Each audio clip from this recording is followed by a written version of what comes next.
Kama ni hivi hapana, kama ni hivi hamna. Mbona wengine wanabarikiwa? Mbona mimi sibarikiwi? Kwa nini wamebarikiwa wengine, mimi sibarikiwi? Basi wacha niende kwa waganga. Basi niko tayari hata kuua mama yangu, niko tayari hata kuua baba yangu. Ndivyo yalivyo maneno ya vijana wa sasa, ndivyo yalivyo maneno ya watu wengi wanapowaza juu ya habari ya mafanikio, ya kubarikiwa, ya kuambatana na baraka za Mungu. Ngoja nikwambie, baraka za Mungu zipo. Baraka za Mungu ni nyingi kwa watu wake. Baraka za Mungu zimeamuliwa ziwafate mjini na mashambani kwa watu wake. Lakini unazipataje hizo baraka za Mungu? Ngoja nikwambie, baraka za Mungu unazipata ikiwa utakubali kuishi katika kanuni za kukuweka wewe katika utakatifu.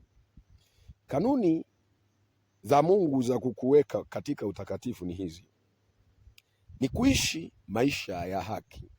Utakapokubali kuishi maisha ya haki, baraka za Mungu zitaambatana na wewe. Daudi anasema, tangu nikiwa kijana na sasa ni mzee, sijawahi kuona mwenye haki ameachwa. Sikiliza, ukikubali kuishi katika utakatifu, baraka za Mungu zitaambatana na wewe. Ukikubali kuishi maisha ya haki, maisha yake yatakufanya uwe katika utakatifu. Hivyo baraka za Mungu zitaambatana na wewe. Pili, kanuni ya Mungu inayokufanya ukae katika utakatifu ni hii: ni kukubali kumsikiliza Mungu anachokuambia. Kumbukumbu la Torati sura 28 mstari wa 1 anasema, utakapokubali kuisikia sauti ya Mungu na kuitii na kufanya yale anayokuelekeza, anasema ndipo utakapotukuzwa juu ya mataifa yote ya duniani. Anasema na baraka hizi zitaambatana na wewe. Utabarikiwa mjini, utabarikiwa na mashambani. Lakini kanuni ya tatu ni kuwa mtu mtoaji wa matoleo yanayompendeza Mungu. Kanuni hii watu wengi wameshindwa na watu wengi hawawezi. Kwa sababu gani? Watu wengi wamejawa na wivu, watu wengi wamejawa na mapokeo ya wazazi wao. Walifundishwa kwamba kumtolea Mungu hata 100 unaweza ukatoa, hata 50 unaweza ukatoa, hata 500 unaweza ukatoa. Yaani Mungu amekubariki, umepata 10,000, umepata 50,000, unaenda kutoa 500 kanisani. Sikiliza, baraka za Mungu zinaambatana na wale waliokubali kukaa katika kanuni za Mungu. Namba 4 ni kuwa mtu mwombaji bila kukoma. Utakapokuwa mtu mwombaji bila kukoma, nataka nikwambie baraka za Mungu zitaambatana na wewe. Nimekwambia namba 3 ni kuwa mtoaji.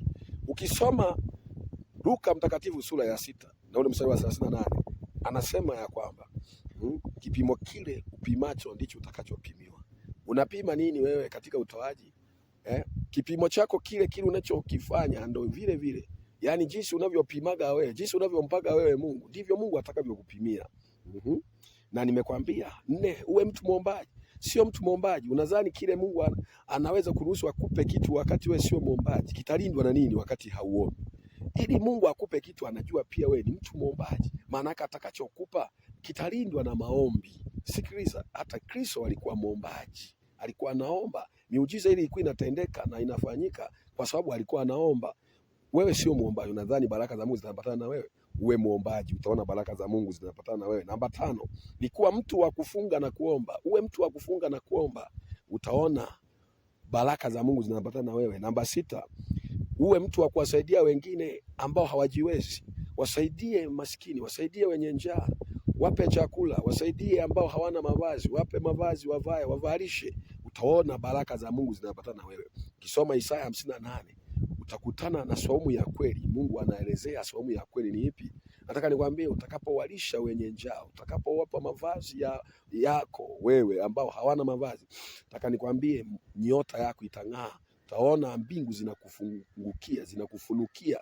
Utaona kibali ambacho hujawahi kukiona katika maisha yako. Utaona biashara, kama una biashara zinang'aa. Utaona kazini unapata kibali kwa sababu nyota itakuwa inang'aa, nyota yako. Mche Mungu, yani chukia kitu dhambi. Chukia sana kitu dhambi. Utakapochukia kitu dhambi na uovu wa kila aina na mabaya ya kila aina, Sulemani anasema ile Misali sura ya 8 mstari wa 13 anasema kumcha Bwana ni kuchukia uovu, kuchukia njia mbovu, kuchukia kinywa cha ukaidi, anasema kumcha Bwana ni kuchukia uovu. Mbona uchukii uovu? Unadhani baraka za Mungu zinapatana na wewe? Yaani Mungu akupe baraka zake wakati wewe ni mtu wa kukubali maovu, mtu wa kutenda maovu. Baraka za Mungu haziwezi kuambatana na wewe ikiwa unapenda mambo ya uovu. Mungu akusaidie sana. Mungu anakusikiliza wewe, anakusubiri wewe ukae kwenye kanuni zake, utaona baraka zinaambatana na wewe.